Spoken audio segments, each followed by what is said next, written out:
आपका मेरे YouTube channel doctor अमर official में स्वागत है। इस चैनल के सभी वीडियोज ज्ञानवर्धक एवं मनोरंजक हैं। आप इसे कृपया लाइक, शेयर और सब्सक्राइब करें। आज हम लोग हिंदी विषय में जिस पाठ का अध्ययन करेंगे उसका नाम है नाखून क्यों बढ़ते हैं। इसके लेखक हैं हजारी प्रसाद द्विवेदी। हजारी प्रसाद द्विवेदी का जन्म उत्तर प्रदेश के बलिया जिले में हुआ था। इनका जन्म जब हुआ तो उस समय इनके नाना जी मुकदमे में 1000 रुपया जीते थे। इसी जीत की खुशी में उन्होंने अपने नाती का नाम हजारी प्रसाद रख दिया। हजारी प्रसाद द्विवेदी अपनी रचनाओं के चलते, प्राध्यापकी के चलते काफी चर्चित रहे।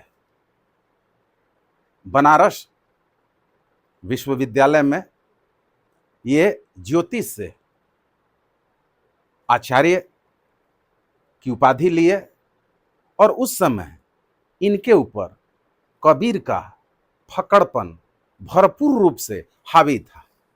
ये काफी प्रभावित थे।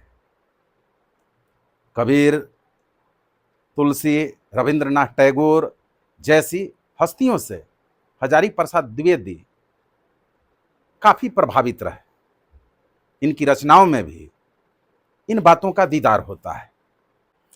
हजारी प्रसाद द्विवेदी अपनी अध्यापकी के दौरान काशी हिंदू विश्वविद्यालय, विश्व भारती विश्वविद्यालय और पंजाब विश्वविद्यालय चंडीगढ़ में प्रोफेसर के तौर पर और प्रशासकीय पद पर अपनी महती सेवा अर्पित की है। उस समय हजारी प्रसाद द्विवेदी अपने छात्रों के साथ बड़ी निकटता के साथ और बड़े ही आत्मीयता के साथ पढ़ाते भी थे और उनसे लगाव भी रखते थे। यही कारण है कि छात्र छात्रा भी इनके प्रति काफी सम्मान का भाव रखते थे और इनकी शिष्यों में हमारी पूर्व प्रधानमंत्री इंदिरा गांधी भी शामिल थी। ये शांति निकेतन विश्व भारती विश्वविद्यालय में भी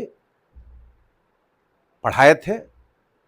इसलिए द्विवेदी जी छात्र छात्राओं के दिमाग पे अपनी छाप को छोड़ने में सफल रहते थे। इनकी प्रमुख रचनाओं में कूटज, बाणभट्ट की आत्मकथा, आलोक पर्व, पुनर्नवा इत्यादि प्रमुख हैं। आलोक पर्व पर इन्हें साहित्य अकादमी पुरस्कार भी मिला था 1979 ईस्वी में। ब्रेन ट्यूमर के चलते इनका निधन हो गया था, लेकिन इनकी कृतियां आज भी लोगों के बीच बड़े चाव से इनकी रचनाएं पढ़ी जाती हैं। प्रस्तुत पाठ नाखून क्यों बढ़ते हैं, इसमें इन्होंने यह वर्णन किया है। जब इनकी छोटी सी बेटी ये प्रश्न करती है कि हमारे नाखून बढ़ते क्यों हैं, तो तरह तरह के विचार इनके मन में आते हैं।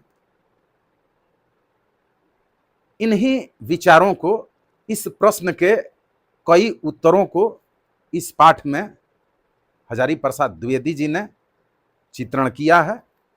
अपने मन में उत्पन्न भावों को व्यक्त किया है कि नाखून हमारी आदिम समाज, आदिम मानव जाति की पाशविक प्रवृत्ति का प्रतीक है। लाखों साल पहले जब मनुष्य जंगल में जंगली जानवरों की तरह रहता था, तो उसके बढ़े हुए नाखून उसके सुरक्षा कवच थे, हथियार थे, औजार थे, शिकार करने के लिए, भोजन करने के लिए और अन्य जानवरों से अपने बचाव के लिए। हथियार के रूप में अपने नाखून का प्रयोग, दांत का प्रयोग इंसान करता था, अन्य जंगली जानवरों की तरह। लेकिन जैसे जैसे मनुष्य की बुद्धि विकसित होती गई, वैसे वैसे कृषि करना, समूह में रहना, पशुपालन करना इंसान सीखता गया और तरह तरह के औजार बनाना भी सीख गया, चाहे पत्थर के औजार हों, लकड़ी के औजार हों, लोहे के औजार हों। जब ऐसे औजार बनते गए, बुद्धि विकसित होती गई,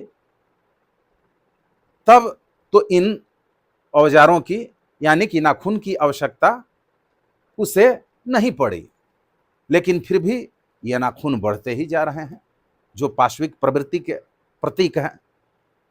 इनका बढ़ना रुकता नहीं है। फिर इन्होंने तुलना की है कि मानव की जो पाशविकता है, हथियारों के होड़ में रुकी नहीं, बढ़ती ही गई और जो आज तक बढ़ती जा रही है। छोटे बड़े बड़े हथियारों के निर्माण के बाद ऐसे विनाशक एटम बम मनुष्य ने अपनी सुरक्षा के लिए, दूसरे को बर्बाद करने के लिए बना डाले कि वे नाखून की तरह पाशविक प्रवृत्ति के प्रतीक हैं, जो रुकने का नाम नहीं ले रहे हैं, बढ़ते जा रहे हैं नाखून की तरह। तो द्विवेदी जी का कथन है कि जिस तरीके से नाखून हमारी आदिम समाज की पाशविक प्रवृत्ति का, शिकार का प्रतीक है और यह बढ़ता जा रहा है, तो जिस तरीके से हम इसको काट करके, नाखून को काट करके मनुष्य होने का, इंसान होने का जो हम दिखावा करते हैं, तो उसी तरीके से इन नरसंहारक विनाशकारी हथियारों पर रोक लगा के उनके वृद्धि में कमी लाकर हम इस प्रवृत्ति पर रोक लगा सकते हैं और उसी में मानव जीवन की भलाई है, सुनहला भविष्य है, सुरक्षित भविष्य है। तो जिस प्रकार से नाखून तो अपने स्तर पे वे बढ़ते जाते हैं, लेकिन मनुष्य उसको काटकर नियंत्रित रखता है अपने स्वास्थ्य, शरीर की सुरक्षा के ख्याल से। इसी तरीके से जो आज के दौर में विनाशक हथियार तेजी से बढ़ते जा रहे हैं, उस पे अंकुश लगाकर, रोक लगाकर इंसान इसी तरीके से इस प्रवृत्ति को सार्थक बना सकता है और उसी में उसका सुरक्षित सुनहरा भविष्य छिपा हुआ है। तो इस तरीके से इस पाठ में नाखून क्यों बढ़ते हैं, द्विवेदी जी ने बहुत तरीके से हम सबको, समाज को, मानव जाति को एक अच्छी नसीहत प्रदान की है। तो बाकी अगले दिन, अगले अध्याय में किसी और विषय पे चर्चा करेंगे। बहुत बहुत धन्यवाद।